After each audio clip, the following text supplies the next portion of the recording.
ये लिटरेचर है, एक दुनिया है। इस दुनिया में शब्दों से बनी आर्ट है। ये एक ठहराव है, ठहर के देखने का, देखना नज़र को नज़रिए से। यहाँ कोई खाली नहीं, खाली वक्त में। ये एक एहसास है हर शख्स में।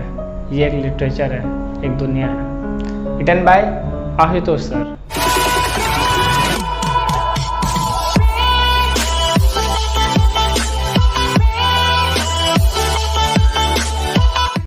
और वो आशुतोष सर मैं ही हूँ। एनीवेज हम स्टार्ट करते हैं। What is literature. अगर आप लिटरेचर को बारीकी से समझना चाहते हैं डेप्थ में, तो इस चैनल को आप फॉलो कर सकते हैं। आज का हमारा टॉपिक है what is literature. Oh, spelling गलत है? नहीं, स्पेलिंग गलत नहीं है। दिस इज़ लिटरेटुरा। क्या लिखा है ये? लिटरेटुरा। ये क्या है? ये एक लैटिन वर्ड है और इससे क्या बना है हमारा? इसी से बना है लिटरेचर। तो आपको समझ में आ गया कि जो लिटरेचर वर्ड है वो डिराइव्ड वर्ड है और वो कहाँ से निकला है? वो लैटिन वर्ड से निकला है जो कि है लिटरेटुरा। एक आपको हम डेफिनेशन बताते हैं जो कि दिया था व्लादिमीर नाबोकोव।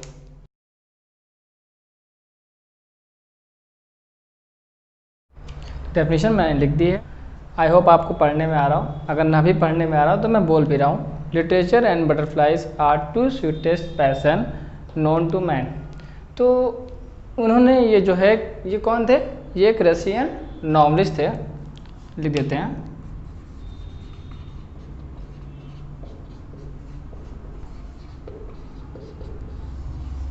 ये एक रशियन नॉवलिस्ट है और जो इनकी डेफिनेशन में है, इनमें देखिए दो कंपैरिजन दिया है बटरफ्लाइज का लिटरेचर से। तो इनके अनुसार लाइफ में दो ही एक ऐसे स्वीटेस्ट बड़ा आप देख रहे हैं, स्वीटेस्ट मतलब होता है बहुत मीठा, पता ही होगा आपको। तो ये एक ऐसा सफ़र है जो बटरफ्लाइज के सफ़र के बिल्कुल पैरेलल है। और ये ध्यान दीजिएगा कि व्लादिमीर नाबोकोव है, ये आखिरी में वी लिखा है but the pronunciation is for, the last word is for. तो व्लादिमीर नाबोकोव। जैसा कि मैंने वीडियो में स्टार्टिंग में आपको एक 7 लाइन्स की पोएम सुनाई थी, वो लिटरेचर के ऊपर थी। तो मैंने उस तरह से उसको डिस्क्राइब किया अपने पॉइंट ऑफ व्यू से। व्लादिमीर नाबोकोव ने बटरफ्लाई और लिटरेचर को कंपेयर करते हुए उन्होंने अपनी डेफिनेशन दी। अगर हम डिक्शनरी की मीनिंग की बात करें तो डिक्शनरी में जो मीनिंग दी हुई है उसके अनुसार जो कुछ भी लिखा गया है, मतलब आप जैसे मैगज़ीन हो गई, न्यूज़पेपर हो गया, इनमें जो सारे वर्ड्स लिखे हुए हैं वो भी एक लिटरेचर का हिस्सा है। But there is a main word is artistic merit.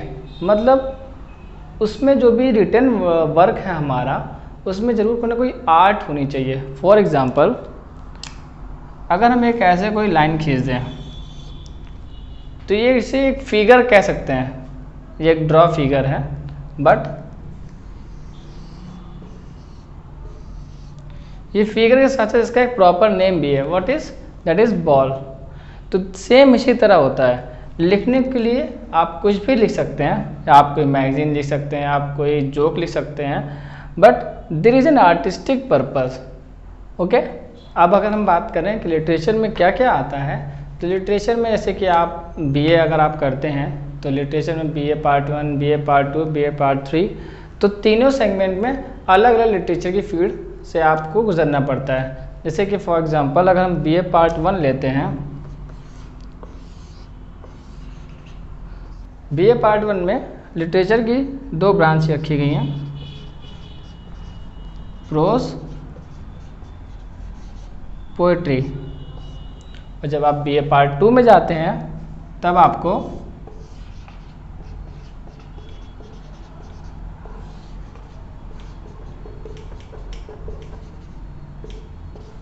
Drama और फिक्शन पढ़ने को मिलता है। अब बीए पार्ट 3 में आपको पूरा पीरियोडिक पढ़ने को मिलेगा। मतलब आपको पूरा एंग्लो सेक्शन से, जहाँ से इंग्लिश लिटरेचर की रिटन में स्टार्टिंग है, वहाँ से आपको एंग्लो सेक्शन से लेके अभी के मॉडर्न पीरियड तक आपको पढ़ना होता है। अब बात करते हैं किन बच्चों को बीए में इंग्लिश सब्जेक्ट यानी इंग्लिश लिटरेचर लेना चाहिए। तो जब जो बच्चे बीए करने जा रहे होते हैं उन्हें अक्सर एक कन्फ्यूजन होता है कि उनके 3 सब्जेक्ट में इंग्लिश लिटरेचर हो या ना हो, क्योंकि उन्हें पहले से लिटरेचर की फील्ड का कोई नॉलेज नहीं होता। तो लिटरेचर उन्हीं बच्चों को लेना चाहिए, खासकर इंग्लिश लिटरेचर, जिनके इंग्लिश में जो पकड़ है बहुत अच्छी ना हो तो भी चलेगा, लेकिन अच्छी हो। ऐसा नहीं हो कि एक सेंटेंस पढ़े और उसको वो मतलब ही ना निकाल पाए, टेंस और उसकी मीनिंग, वोकैबुलरी कुछ भी ना निकाल पाए। अगर कोई ऐसा बच्चा है तो उसे इंग्लिश लिटरेचर नहीं लेना चाहिए, आप हिंदी लिटरेचर ले सकते हैं। इंग्लिश लिटरेचर वही बच्चे लें जिनका बैकग्राउंड इंग्लिश का ठीक ठाक हो और मेहनत करने वाले बच्चे हों, फास्ट लर्नर हो, तो वो इंग्लिश लिटरेचर की तरफ बढ़ सकते हैं। खासकर वो बच्चे भी जिनको पोएम्स लिखना पसंद है और जिनके क्रिएटिव आइडियाज़ आते रहते हैं, तो उन्हें इंग्लिश लिटरेचर लेना चाहिए, जैसे मैंने लिया हुआ है। ये मेरी फर्स्ट वीडियो है, इसको ज़्यादा लंबा नहीं करेंगे। नेक्स्ट वीडियो सोनेट के ऊपर होगी और हम सोनेट को क्रिटिकल एनालिसिस करेंगे, उसकी बारीकी में जाके उसको समझेंगे, कहाँ से उसका जो है बर्थ हुआ, किस तरीके से वो इंग्लैंड से होते हुए बहुत पॉपुलर हुई। तो और साथ ही साथ हम ये भी जानेंगे कि हम सोनेट कैसे ले सकते हैं। और इस चैनल पे हम जो भी पढ़ाएंगे आपको, वो हम खुद भी आपको दिखाएंगे कि मैंने उसको किस तरीके से खुद में लिखा था। तो मैंने भी कई सोनेट लिखी हैं, मैंने 3 सोनेट लिखी हैं, तो वो आपको लाइन बाय लाइन वो भी आपको हम समझाते चलेंगे। आई होप आपको समझ में आया होगा। अच्छा लगे तो चैनल फॉलो करिए।